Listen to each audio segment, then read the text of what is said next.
Welcome to Spotlight on the Arts. I'm Patrick Cristiano, your host, the publisher of TheaterLife.com, a website for theater buffs. And I'm coming to you from the LTV studio where I have my dear friend and a special guest, the Executive Director of the Southampton Art Center, Christina Strassfield. Christina, thank you so much for coming. It's just a joy to have you. It's always a pleasure to be here talking with you, Patrick. You have got a really exciting season going on, and I actually just got to do a show there too, which we'll talk about at the end if time allows. But let's get right to, your Beyond the Streets exhibition that is up until July 20th. And when I went to rehearse the piece that I just did this weekend, I walked into the gallery and I went, oh my God, it just blew me away. It was fantastic. It is fantastic because it's still there. So everybody, she's going to tell us about it. We're going to see images of it, but get over there and see it. It's fabulous. And it's a second time you're doing it, right? Absolutely. Before my time, before I became the executive director, the former director, Tom Dunn, had the first showing with Beyond the Streets, which is guest curated by Roger Gassman. It's his company. And he's an artist, but he's also a promoter of graffiti art and post-graffiti art. So he comes in and he does shows all over the world, in Asia, Europe, everywhere. And we wanted to do another show with him because it was so successful, the first one, but we wanted to make it a little different. So the first one was works on paper, and we decided that we wanted to have something a little different. So I approached him saying, can we have paintings? Can we have something a little bit different? So he said, yes, let's do a painting show and make it like post-graffiti. So graffiti artists, but also how graffiti artists then moved on to be in galleries and museums. So it's really sort of became exciting. Established, in other words. Absolutely. It went from just being in the subway to being That's a real right. thing. And people always expect, they're like, well, oh my gosh, like I didn't realize that it is an art form, and it truly is an art form in and itself, collected by many museums all over the world. Now you have somebody painted on the walls. Tell us about this. Oh, absolutely. We're so excited because when I was talking with Roger, I said, what can we do to make it a little different? And he said he really wanted to have one of the graffiti artists come in and actually spray paint on the wall. And how did I feel about that? And I said, well, okay, let's do it, but we have to make sure that we do it with paint that we can then, of course, cover over at a certain point, and that it wouldn't interfere with the murals that are in the first gallery, and that we really had a little bit of control over it. So we gave him the floor plan of the gallery, what he could be painted on and what couldn't be painted on, and he approached Crash, whose real name is John Matos, who was a graffiti artist who started when he was 13 years old in the Bronx, where I'm from, so it's exciting. He went on subways and he used to write his name and tag all over the place, and he saw the space. He came in, he had a little sketch of what he was going to do, and he came in and within 2 days he did a fabulous installation in the galleries, and it was just such a pleasure to watch him do it, writing his name over and over it, symbols and the colors that he used, and just the energy and of excitement of it was really wonderful. Well, this is what took my breath away. So we have the images of these things. Are they up top? Well, let's start the images and we'll just stop as we need to. This is go ahead. This, of course, is the front of the building, and we're very excited. So the one of the banners is the post-graffiti banner, which has Kenny Sharp's artwork on it. And there's 3 paintings by Kenny Sharp, and it's very exciting because his work has just gone for over $1 million at auction. So it's really kind of amazing property. This is the inside. So here you can see 2 of the Kenny Sharp paintings on the left there. And his imagery, again, has started out, looks like what he would have done on the streets, on billboards, on subways, on buildings. And then some of the other artists there are Eric Hayes, Angel Ortega, and it's all different. So as you can see, post-graffiti art has a lot of different styles. It's not just one style of art. And the work looks fabulous, actually, in our space. I must admit, I think the show really came together beautifully. Oh, this blows my mind. This is Crash's work. So this is John Matos' work. This is what's at the entry when you come in. And this is what I walked into, and it just takes my breath away. There's such an energy to it. And I think you're absolutely right. So when people come in, they're like immediately surrounded by it, because it goes all over the gallery walls. And he also included, as you can see to the left, there's a painting that's incorporated on top of what the graffiti is that he actually did. And there's a lot of his name. So his name appears, I think, 3 or 4 times in this one room, which I think is really sort of very, very innovative, because at first you don't even realize it. Now, how but old then is you can he? see it. He is about 63 years old, but he started when he was 13. So think about it. He's been doing it for about 50 years, has tremendous energy. He's lent his work to fashion, to guitars, to skateboards, to a little bit of everything, and is in many museum collections. I love it. This is just at the other side of the gallery, and as you can see, his name Crash appears once again. We didn't have him write on the donor section where we have our donor names. We said you can't write your name on that. But he did everything all around it. Wow. On the baseboards, going all the way up to the molding, which So, I think is and very if people exciting. don't see it, on the right side, that donor thing is where all the people that have contributed, he managed to do all the work right around it without infringing on it in any kind of way, which is quite cool. And I think it's kind of wonderful that Roger also put in a number of those spray cans, the artwork, how those aren't the original spray, those are spray cans, not the ones that he used for this installation, but over the years what the spray cans look like. This is another viewpoint, and he really did a fantastic job. He did the installation. Well, the round piece at the end is actually made out of skateboards. So it's interesting that graffiti art translated into music, to hip hop music, to skateboarding, to fashion, and these elements appear over and over again. The hanging piece has sort of like an optical illusion effect. They're very, very exciting. So each one of them has their own unique style and flavor to it. And there's another view here going forward. This is by an artist who's very, very well known, also called Zephyr. And it's funny because I walked by this piece many times and I was looking at it and I didn't realize that it spells Zephyr in it. Because a lot of these artists, when they were first writing their name and they were calling it tagging on the subways, they couldn't use their real name because, of course, graffiti was illegal. Right. And so they would have a moniker of their name.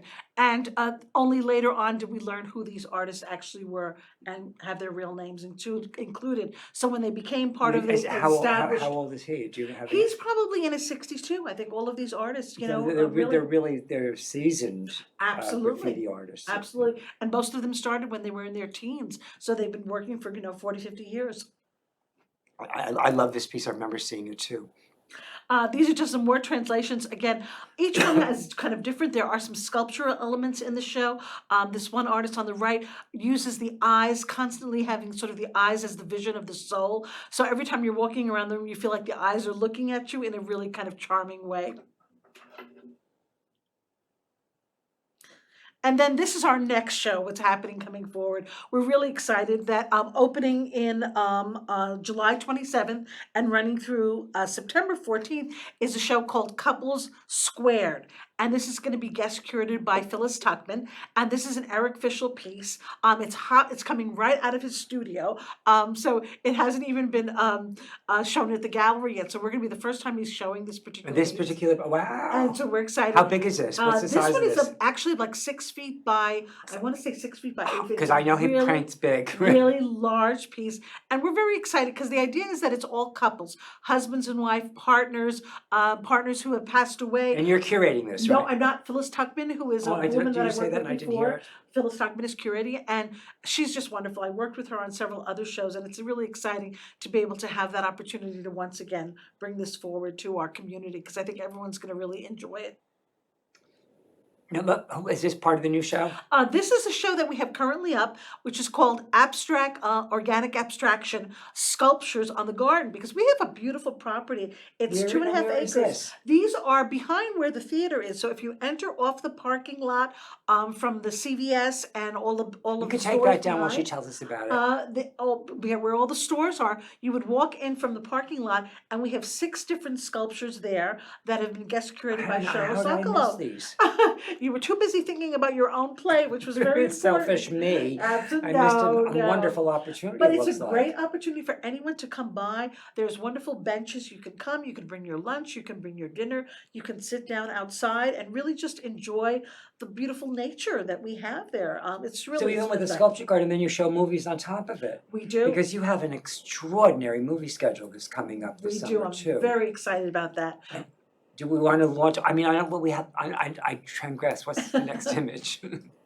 Oh, this is going to be a wonderful program. This is our celebrity autobiography. Eugene Oh, Pack has done this, and this is something that we're really kind of excited about. And this is going to happen on, I always have to check, July 12th. I have a note on it too. July 12th. So again, wonderful artists who've just appeared.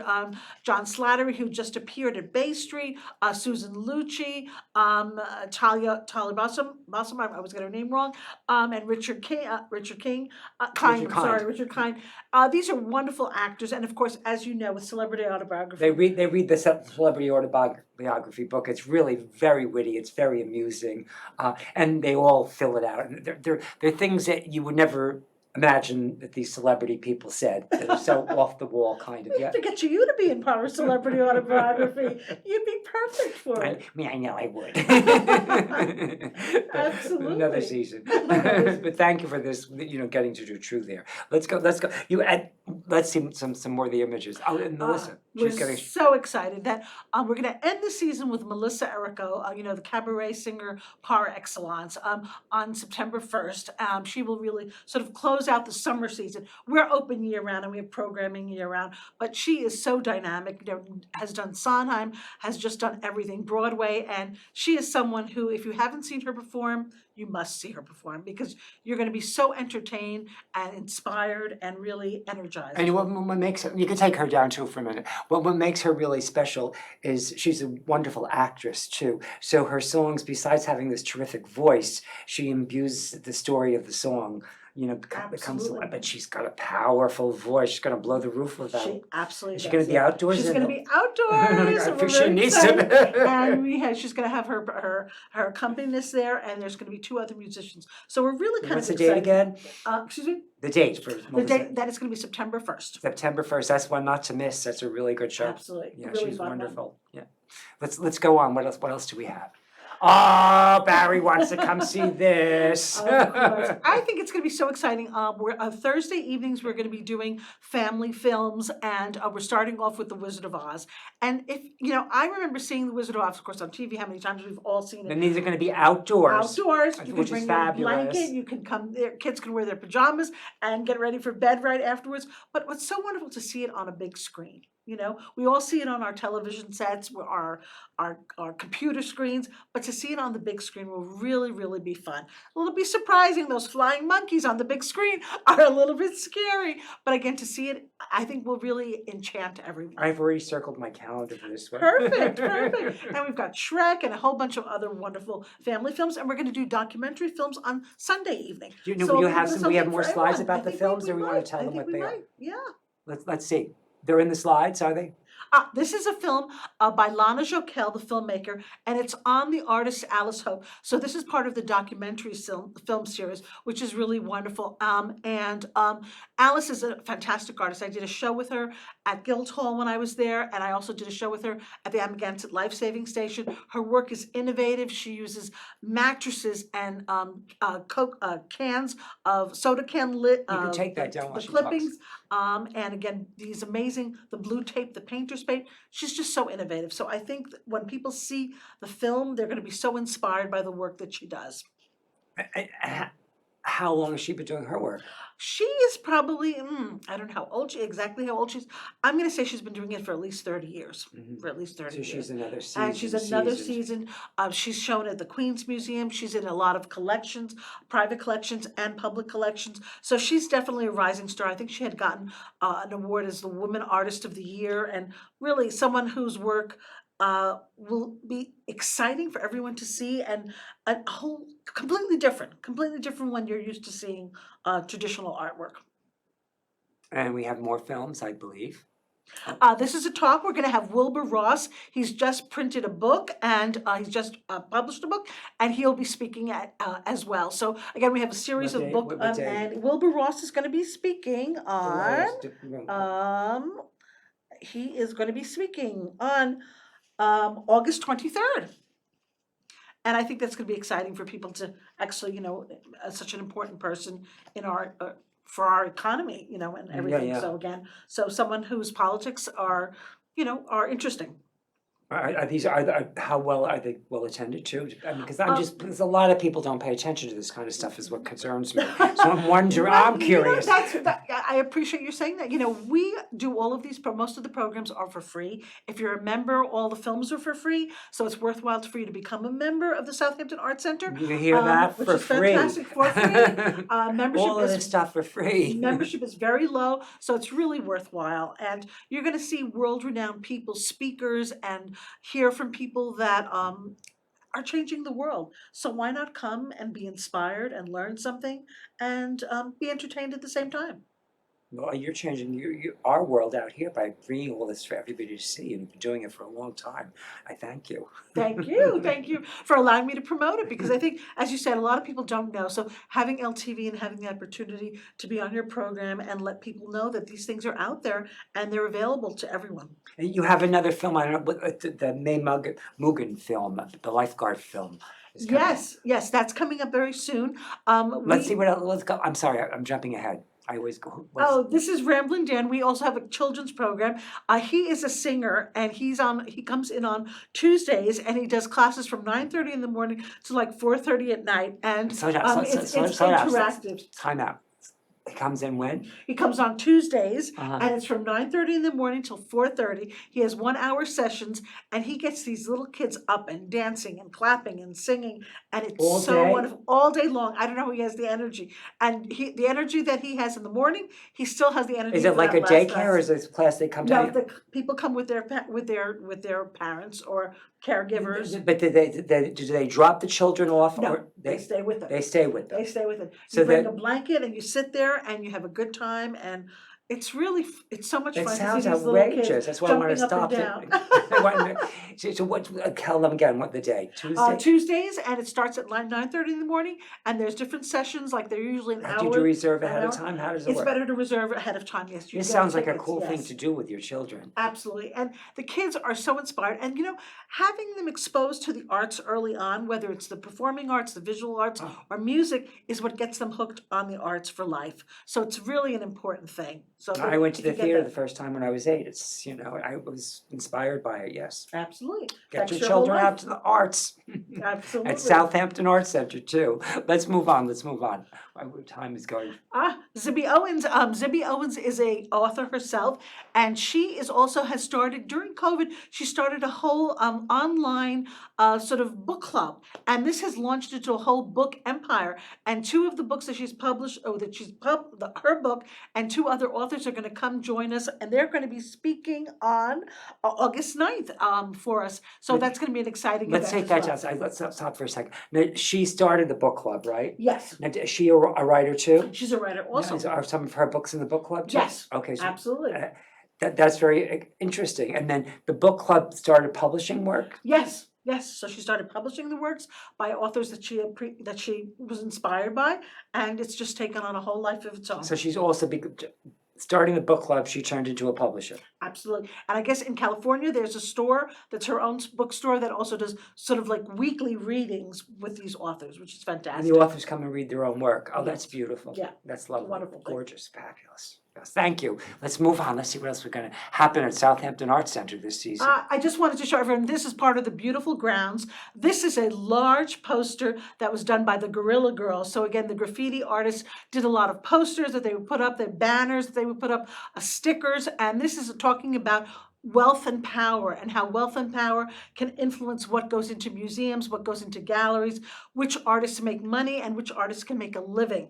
And we felt that this was a really bold statement to put on the outside of the Southampton Arts Center, but we felt that it was an important statement to also have going forward. So I'm very, very excited about What's that. the response to it? The response, people are amazed. People are like, wow. They're intrigued because the Guerrilla Girls started, early on in the '60s, and it's sort of generational. So new artists are coming on. They wear the gorilla mask so they don't identify who they are. But there are basically political statements that are being made and putting forward things that need to be talked about and things that need to be really fought for. That's quite cool. Did you have any negative feedback? No, None at all. None. That's amazing. That's one. Now I talked about the main the lifeguard film that you have. That's coming up on I think July 10th. yes, I did a television show with her and they came on. I think it's an extraordinary film absolutely. and the service that they provide for the people here. And I learned something just watching the film that I didn't that I hadn't learned about getting out of a. It's true. May's wonderful. The film is fantastic. It's won numerous awards, and we're showing it in conjunction with the lifeguards actually speaking and talking Oh, about, their experiences. And the money that is going to be raised from that event is hopefully going to be going to the Star Foundation, which is to build a pool out here. Because you have to realize we're surrounded by water, and our young students and the young people that are here, to try to give them lessons, swimming lessons. Right. Because if you don't know how to swim, it's very dangerous. We love to go to the beach, but if you know how to swim, that Yeah. is so bad. So when you have a pool that's accessible, like they do have in East Hampton, kids can have swimming lessons. It's really so helpful and so important. So And you're we're very gonna excited. help make this happen. We're helping them make it happen, You- and we're thrilled. Are- We're really thrilled to be Is this part the of that. initial kickoff to make this whole thing happen? I think they've done a few other little things, but I Mhm. think this is the first sort of larger scale attempt. How exciting! How Yeah, exciting! How yeah. exciting! It's wonderful to be. We do a lot of things for the community, and we felt that when they approached me with this, I felt like this was really something very, very strong. Because I remember my kids had to go to lessons in East Hampton to learn how to swim. So I thought it was really. And you travel all the way from Southampton. People don't know that. That's right. That's right. All those It's a long haul sometimes in the Yes, summer. can be. Now, what are you having a summer gala? We're having our Whimsy Gala, which is this weekend. Whimsy Motown Magic, which is kind of wonderful music that's going to be playing. Oh, it's and cool. dancing. All Motown music. All Motown music, so we're really excited With about that. headphones? No, No this is an headphones. 11-piece live band that's going to be performing. What's the date again? This is going to be Saturday, the 29th, which is very exciting. And then we also have our Summerfest Gala, which is August 17th. So this Saturday is your gala? Yes. Oh my God. Yeah, all I wonderful just things. sunk in. So many exciting things. But again, our Summerfest Gala, which is another one that we do, because we do two major galas in the summer, and we also do an architectural tour, which is also a fundraiser for us. And we do all three in the summertime, because we have the audience is here at that point. Major part of the audience is here. So we're excited about it. So that one is going to be a great event. It's a dinner and there's dancing. Now, if someone wants to come to the Motown, what do they do? All they have to do is call us at our number, which is 283. Oh my goodness, I should know that by heart, but I don't. But they can go to southamptonartcenter.org. Yeah, southamptonartcenter.org. And Yes. it's very easy to make It's very reservations. easy to make a reservation, absolutely. Because that sounds like a lot of fun. It's going to be a good one. So I think we're just about out of time. I just want to thank you again for coming to do the show, but also especially for getting to use your stage and do True there. It was really a lot of fun, and Will, I think, had a lot of fun too, and we had really good feedback. A tremendous feedback. People really, really enjoyed it. Your one-person personification of Truman was just, people were like, oh my gosh. For a minute you do forget, who's on stage there. And you had the mannerisms and the voice, and using his own words was so special. I think we all learned so much about Truman and his personality, and you just captured it beautifully. Oh, I think thank you and you, Will thank you. was wonderful. It was such a pleasure to have you, and everyone who came loved it. I feel like we should just be doing more of those kind of things. Well, the play itself by Jay Personale makes it easy to do that because it's just a wonderful play and it's so wonderfully written. And since it isn't linear, it's a really extraordinary fun piece to do as an actor too. I have one picture because I just want to show them the picture Sure. from the show, because what I thought, I love that we were able to get that. You just get a piece of it in the right-hand corner over there of the backdrop, because we had a whole you were able to do a projection on the back screen of the whole Manhattan skyline, which is the view from his apartment.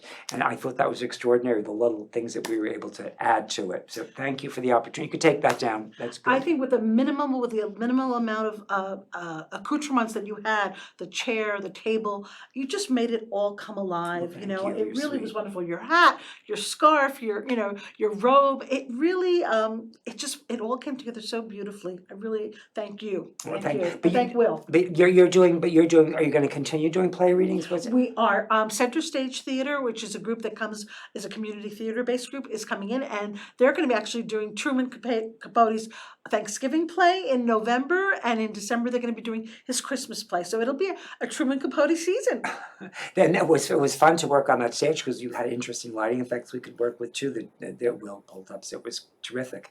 Congratulations for a wonderful season that you've kicked off so far. We're just beginning to really get into the heat of it all, but there's a lot of fun to be had at Southampton Arts Center, so make sure you get over there and see what they're doing.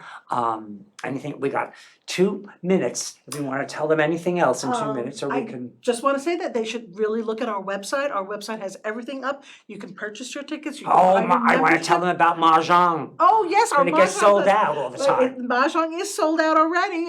We have paint and sip. We have a number of classes. We have You mean live Mahjong draw. is sold out for the whole season? We have, yes, it's a 6-week course, and it has been Oh. sold out. It sells out very early, so that's why it's important to become a member, because you'll get all that information right away before anyone else, and you can sign up for these wonderful courses and classes and films and all the other wonderful programming that we have, and take advantage of it. Thank you, Christina. It's wonderful seeing you. Always great to see you, and thank you again for your performance. Thank you for the opportunity.